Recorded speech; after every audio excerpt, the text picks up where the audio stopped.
And what's going on, everybody? Welcome back to another episode of the Designated Players and MLS podcast. The play-in games are over. We're on to the real playoff now. Things are about to heat up, and I am still alone. Connor is still on vacation, hopefully back for next week if the timing is right, but that does not mean that we are going to miss out on updating you with our playoff previews and predictions. Today, we're going to give you a preview of all 8 first round matchups in the best of 3 series for both conferences and help you prepare for a wild 2024 MLS Cup playoffs. I'm Andrew. There's no Connor. Welcome to the Designated Players Playoff Edition. So even though Connor's not here, as we did last week, we still cannot break tradition, and we are going to go through Scarf of the Week because the Red Bulls are 15 in a row and soon to be like 4 in a row with first round exits. We are rocking up one of the whoop. Is that backwards? Might be. There we go. One of the Red Bull scarves that I've got. Got it from a derby match. New York is red. Great little design. Scarf material is that of what you would get from a free scarf. So not complaining because it was free, but not my favorite. But it was the first one in the pile. I'm thinking that what I'm going to do is start in the West, and we're going to start with the games we know are confirmed. Then we'll do a general overview of the one versus playing game because at the time of recording, those games haven't happened yet.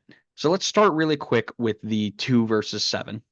And that would be the LA Galaxy versus the Colorado Rapids. Colorado, who were flying under Chris Armas right up into the end, have fallen flat in recent weeks at the worst time possible. Once again, we are really sorry because we predicted, or I predicted, you guys would be really good.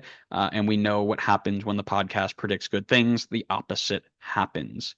They take on a star-studded LA Galaxy side who will look to rebound after heartbreakingly losing the first spot in the West in the 101st minute against Houston on decision day. For me, this is going to be a case of MLS playoff rule of law because we know in the playoffs, two things are true. Form matters and home field advantage matters. The LA Galaxy have 13 of their 19 wins at home and have only lost once at Dignity Health. Meanwhile, Colorado only 5 wins on the road and not a ton of draws either. They usually lose away. However, they're pretty solid at home with double-digit wins at Dick's Sporting Goods Park, and LA Galaxy are not so strong on the road, 6 wins to date. So I think what plays into this will be form. Colorado picked a really, really bad time to get really, really bad. And as I mentioned, that's on me. Sorry. Literally, I said they're going to win their last 4 games. They lost their last 4 games. So my bad. They've also only scored 3 goals in those 4 games. They got shut out twice and they conceded 10. A very, very bad look, especially against an attack like LA Galaxy, who have 4 wins in their last 6 and 7 in their last 10. They have everybody healthy, 4 guys who can hurt you in front of goal with 10 plus goals, the first time ever that's happened. Colorado's back line is also a mess with the most goals conceded of all Western Conference playoff teams. I don't like this matchup here. I've got LA Galaxy. I want to say in 3 games because Colorado are pretty good at home, but with the form that they're in and how bad the back line is and how good LA Galaxy's front line is, I don't see them pulling it out. So I'm gonna go LA in 2 here and hope for the best. If Connor can get me his predictions, by the way, I will get them to you by at the end. I'll round it all up for us. Next up, it's 3 versus 6. It's RSL with the home field advantage against Minnesota. Pablo Mastroeni's side, after spending a good bit of the year in first place in the West, will get 2 home games against Eric Ramsey's Minnesota side that's found some really good attacking form as of late. Minnesota, the enemies of the pod, will be out in the first game. They're going to be beaten so badly, they won't even be a point to play the second game. They're just going to concede and give up and go home. I'm just kidding.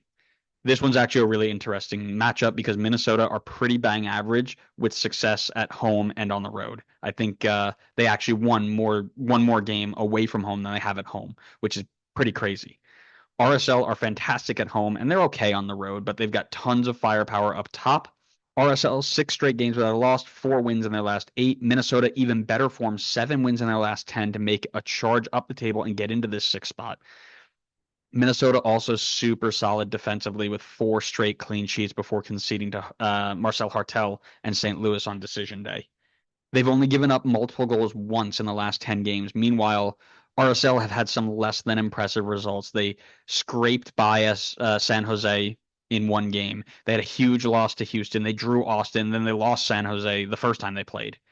They're not flying by any sense of the words, but they do have a lot of talent and they are an exciting group. The difference between the two, in Minnesota, they attack by committee with Bongi Halangwane, Oluwase, new signing Kelvin Yeboah leading the line. Robin Lod contributes as well. In RSL, it's Chicho Aranjo. They've got 17 goals. The next closest player is no longer on the team, and Andres Gomez. Anderson Julio has double digits. Luna's added 8, and then it just falls straight off. If you can handle that group of 3, you're going to be in good shape. So my prediction, and I hate that I have to do this. I hate it, but I've got Minnesota being the 6/3 upset here. RSL feels like a team that gives up really bad results against teams that they shouldn't in recent month or two. And I think that they're going to fall short in this first round. It doesn't feel like they are as good as that third spot says. And that's tough because I was big on RSL at the midway point, but they've had, like, as we went through before, San Jose was the worst defensive team in the league. You got shut out by them and you only scored 1 on them. And that's with that attacking talent we talked about. You draw Austin, who is out of the playoffs. You get killed by to put it not so frankly, a pretty average Houston side, right? Like the results that you have were not as strong as they should have been. If you look at Minnesota, though, they're in great form. They're defensively solid, and they have a ton of different people who can tuck the ball away. Kelvin Yeboah is the game changer for me. 7 goals in 8 appearances, not even 700 minutes yet. This dude's having a Teemu Pukki-like half season, and they're benefiting from it really, really well. A few weeks ago, these two sides drew, and in their first meeting early in the season, they also drew. If that happens here, it's a PK shootout to decide the winner. I trust our boy Dwayne, the main man, Dane St. Clair, over either McMath or Beavers. I've never been sold on either of those two. McMath less so. I think he's on a decline. Beavers is on a better path, but still doesn't have everything for me. And then Dane St. Clair, of course, a very, very solid shot stopper, strong in penalties, and I think he's the advantage there. So I've got Minnesota moving on here over RSL, and very rarely you're going to have a perfect 1, 2, 3, 4 on both sides of the bracket moving on. Somebody's going to have to fall short, and I think RSL is going to be one of those teams. 4 versus 5 in the West is also a very good one. It's Seattle versus Houston, one that we talked about a little bit in last episode when we were talking about decision day and teams that moved around. So be sure to go listen to that one. Seattle, once again, were quietly existing in the top 4 of the West. Houston are flying after a late game winner versus the Galaxy to get the 5th seed. Seattle, 57 points on 8 wins at home and 8 wins away. Houston are also very consistent with 7 wins at home and 8 wins away. It pretty much takes the home field advantage straight out of it, which means this is going to be a very, very good matchup. And there's so little that separates them. Seattle come into this in better form. They've got 6 wins and only 2 losses in their last 10. Houston have 5 wins and 3 losses in their last 10. These guys are neck and neck in every sense of the word. Seattle has scored more and conceded less, but it's not a ton different. They're both really solid defensively, under 40 goals conceded. They score at really good clips. The difference is that Houston are very widespread in their goal scoring. Seattle are centered around a couple of players, right? So you've got 2026 USMNT striker Jordan Morris, you've got Albert Rusnak, you've got Paul Rothrock, and if he's healthy, you've got Raul Ruidiaz. Those guys have upwards of like 8-ish goals, and then it kind of falls off after that. Houston has 6 different players with 5 or more goals, including newcomer Ezequiel Ponce, who has found his footing in Texas since joining at the midseason break. This is such a tough one to predict. I have no idea which way I want to leave because it's so tough to count Seattle out of any playoff tournament. If they're in, that they're going to make a run. They're the best defensive team in the league this season. They're probably going to have the defensive player of the year if everything goes well. Benny ball is inevitable though, and they find ways to win and make deep runs in cups, deep runs in tournament. I mean, US Open Cup in 2023, deep run in MLS Cup last year. And here's the thing. We talk about how Seattle's last chance to run it back is with this core group right this year, right? Fry's getting older. They've already moved Ladero on.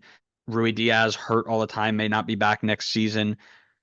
João Paulo has been banged up throughout the year. They're running out of time with this core group. And it almost feels like with so much success that they've had, kind of like Uruguay in the 2022 World Cup, where it was like, oh, Suarez and Cavani's last run, how are they going to end it? How far are they going to go? And then they didn't even get out of the group. This feels like Seattle might have a premature exit from this tournament. I'm taking Houston in three, and it's going to be a great series. I mean, it's going to come down to the wire. The third game might go into penalties. I mean, it might be everything that we would hope for. And honestly, I hope it is because this is one of those games you want to go that deep. One of those series you want to go that deep. And finally, let's go to the one versus play-in match. It's LAFC versus Portland or Vancouver. LAFC, as we mentioned, topping the West after a strong attacking season from their stars. Portland and Vancouver, we covered them in our play-in game previews. You can go check them out. I don't think there's a lot to look into here. This is LAFC's series to lose. You have a team that no one thought was going to do much this year, at least on our podcast. And they are running the show behind Denny Bouanga's second 20-goal season in as many years, a breakout from Matty Bogusz, really solid defensive work on the back line with Lloris and Long, among others, not to mention the return of Carlos Vela to the bench. The rest of the group is deep in attack. The midfield has grown in numbers and quality as the year went on. There really aren't a ton of weak spots in this LAFC side. If it's Portland, they're going to give LAFC a run for their money, and there will be tons and tons of goals, as has shown in their games so far this season. A 3-2 win for LAFC and a 2-2 draw. But they defend super poorly, and LAFC love a transition moment.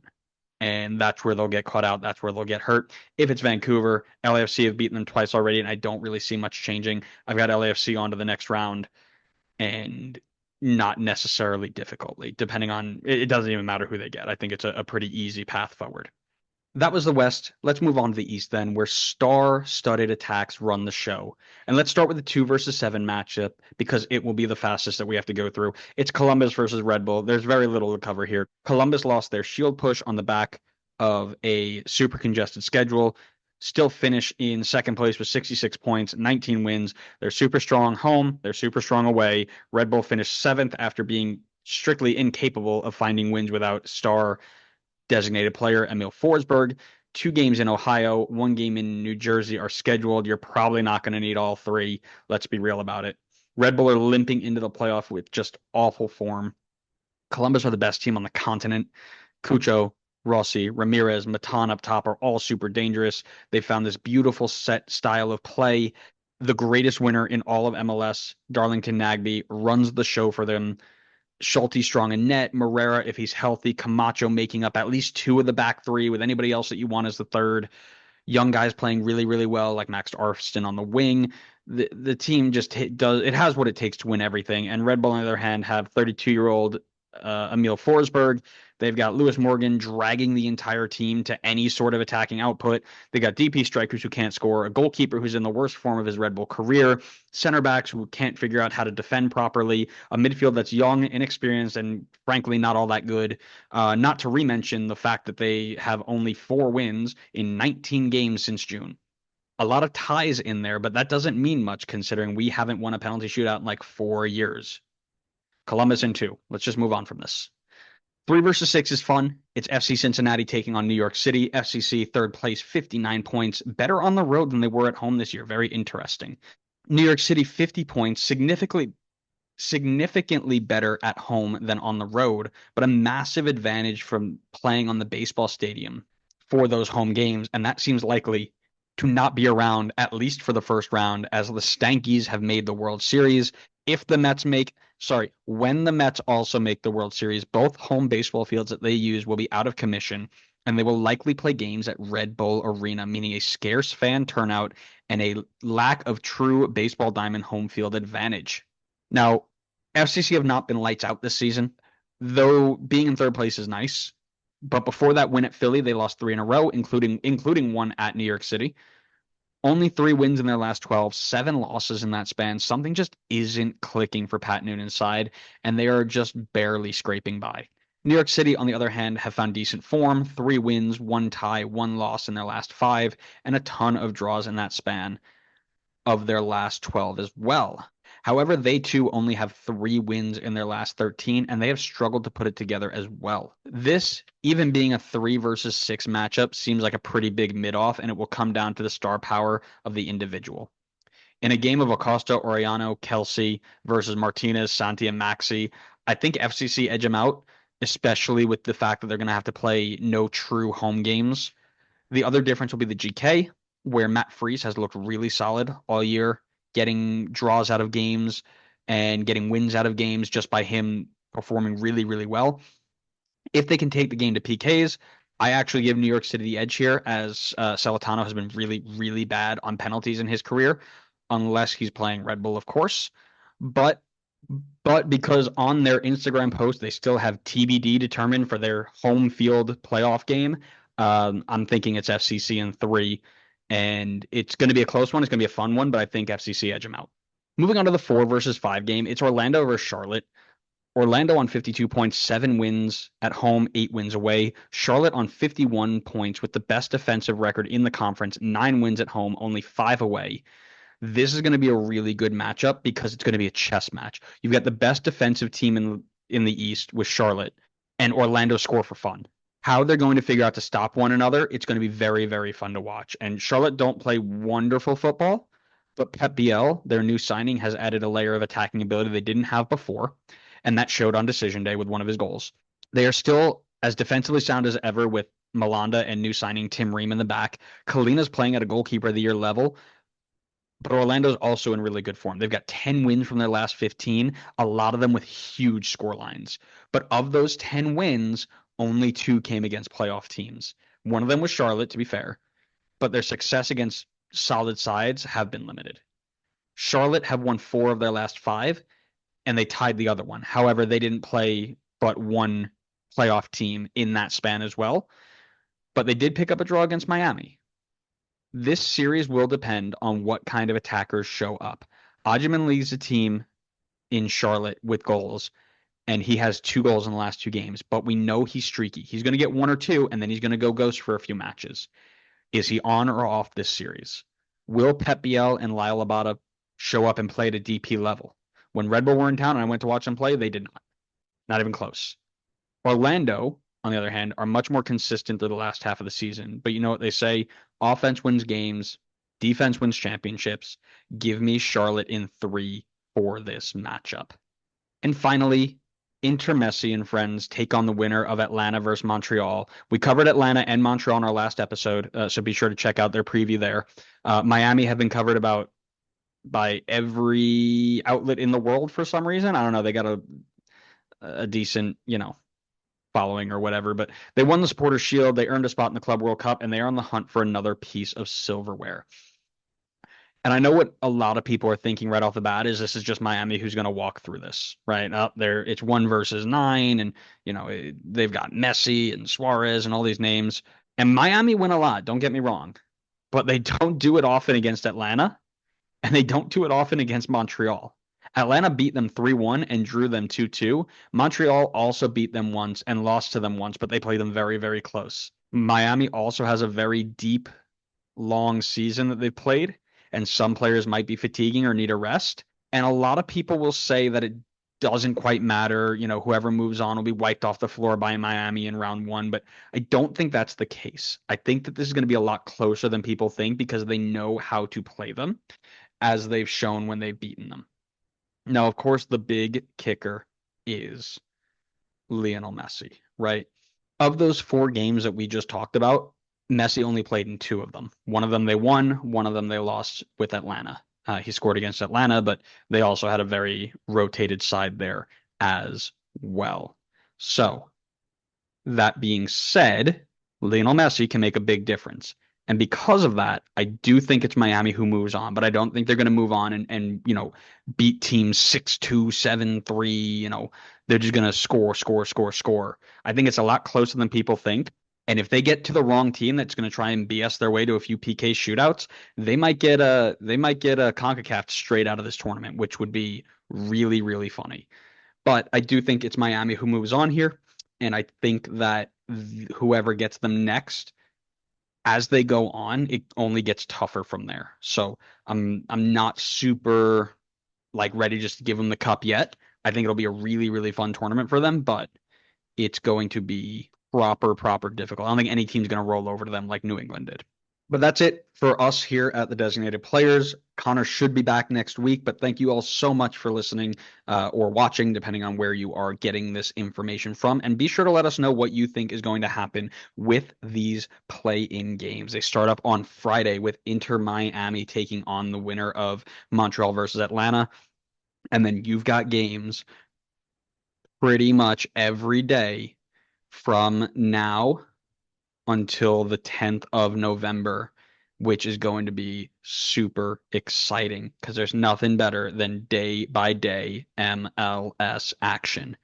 Be sure to follow us wherever you get your podcasts so you know the next time we go live, which will usually be more updates and playoff reactions and things like that. Make sure you follow us on social media so you know when we post our clips and you can interact with us and share your thoughts because that's what we love to do here. There's nothing better than hanging out with our friends and chatting football with them. So thanks again, everybody, for listening. We hope you enjoyed it. And we'll see you next time on the next episode of the Designated Players and MLS podcast. See ya.